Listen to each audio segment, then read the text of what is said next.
Hey guys! So today we are doing another unboxing video. So pinadalan tayo ng very special na item from Honor Philippines this time.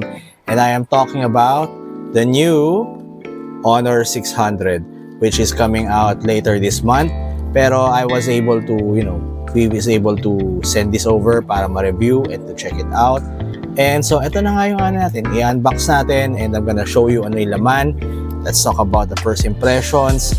And siguro, yun muna kasi hindi ko pa pwedeng ilabas yung actual price. Hindi pa natin ano yung ibang details and mga bundles dito. Pero yeah, let's unbox the Honor 600. Very excited kasi last year, the Honor 400 was a really good product. Dami nilang nagawa. Ang dami nilang yung mga AI na features. They elevated it to the next level. So ito naman, hopefully, they're gonna push it to the next level. Weird lang sa akin kasi walang Honor 500. Hindi ko lang bakit. Pero why we skip to 400? Maybe next time, for next year, it's gonna be Honor 800. But don't quote me on that yet. Pero ayun na, buksan na natin siya. Okay, so ito na. Buksan na natin siya. First off, gusto ko yung design sa box niya. So, ayun, 600. Pagka ginano mo siya sa side, kita mo yung 600. And ayun, 5G din siya. And ito nga yung sa baba. Sa side. And ayun nga, kita natin dito. 512 GB and then 12 yung RAM niya. It's golden. And dual SIM to. Okay, good. Pasado agad to sa first check pa lang, pasado na. Okay, so buksan na natin siya. And silipin natin kung ano yung may expect natin sa box. So okay, ito muna yung unit, yung actual product. Mamaya na yan. So tingnan natin yung ibang laman ng box. So taas natin to. Kita natin yung SIM ejector is here. And ayun, doon siya sa kasama niya na yung ibang warranty and other paperworks for the product. Tingnan natin yung laman. So ito yung jelly case, free jelly case na kasama. Nandito din sa loob. Okay, that's new. Wala pa yung warranties and all that. Tara, check na natin tong, bigyan natin ng closer look itong jelly case niya. So ayan, maganda yan. From this side, you can see na different siya, very different siya from the Honor 400 Pro, from the Honor 400 last year. Kasi ganito yung itsura ni Honor 400. Ayan. So yung kanya ngayon is parang may medyo rectangular. So I guess loaded ng different kinds of cameras, lenses ang Also we have the cable here. Ito yung cable. Syempre, USB Type-C. And kung for Honor, if nakalagay naman siya na fast charging, it would be best if you're gonna use the same charger, the same cable, and the same wall charger para mo makuha yung optimum speed ng charging.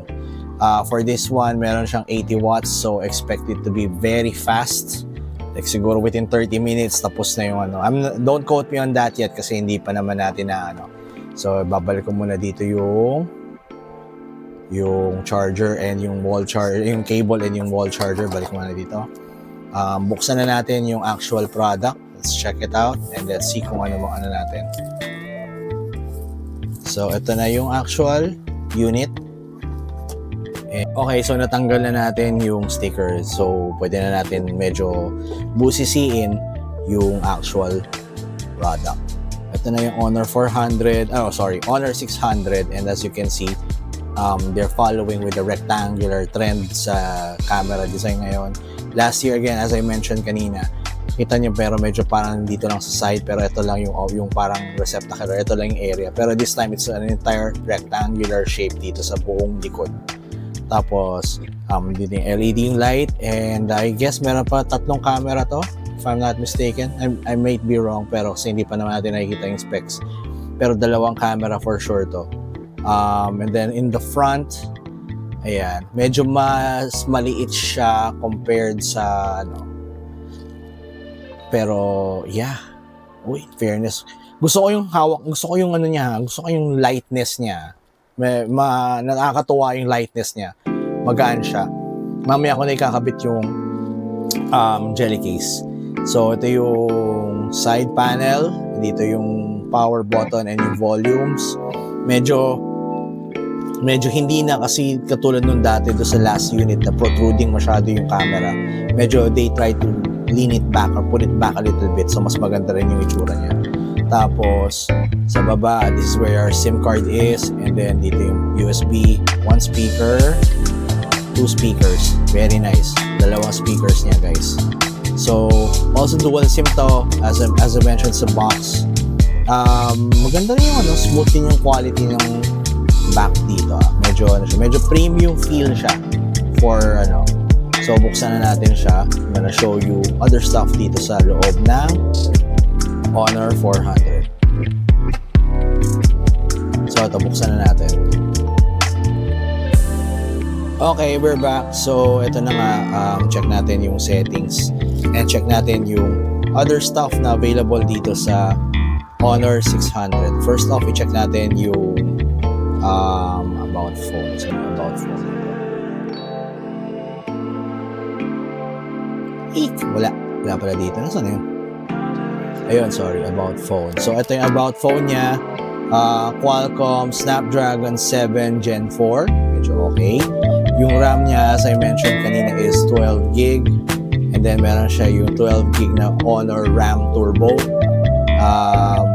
High comfort screen is 2728 by 1264. Battery is 7,000 mAh, guys. Ang bigat niyan. Tagal niyan. Internal storage nga 512. Tapos OS niya is Magic OS 10. Android version is 16 as expected. Tapos ayan pa. Check natin yung pa niya. Another details natin dito. Honor RAM Turbo, nakabukas naman siya. Ano pa ba? What are the other stuff dito? So, Honor Share, merong screen recorder. Tapos ano pa ba yung mga dito? Ito sa settings. Sa settings, meron din tayong notification bar status, haptics, Honor AI is here. So, AI button enabled, Magic Portal is enabled, Magic Sidebar, Magic Text, AI Subtitles, AI Translate. Ayan. Tapos, agree. Change zoom levels. Next. Make videos in a flash with instant movie. Bring moments. Add the image to video feature. Okay, so wala pa naman So let's take a picture. Agree lang tayo. Okay. Only this time. So kunan natin to. Kunan natin siya. Tapos check natin yung AI edits kung meron ng AI edits na available dito. AI cutout. Ayan, may AI cutout siya. Okay. So, I guess, kailangan pa maghintay ng update dito just to get the full super experience. Pero sa ngayon, as it stands, guys, I am happy with Honor 600. I am hyped for this. Mas lalo kung dumating na si 600 Pro. Pero as it stands, eto si Honor 600 is very promising. So kung naghahanap kayo ng daily driver ninyo, I have been using the Honor 400 since last year. So hindi naman ako na so matagal yung battery niya and hindi ako nagka-problema sa Wi-Fi and sa mobile data, and sure ako na maganda yung camera na output nito. So ayun nga, guys. For now, dito muna tayo magtatapos with our unboxing video. We will be doing a more deep dive review sa product na to.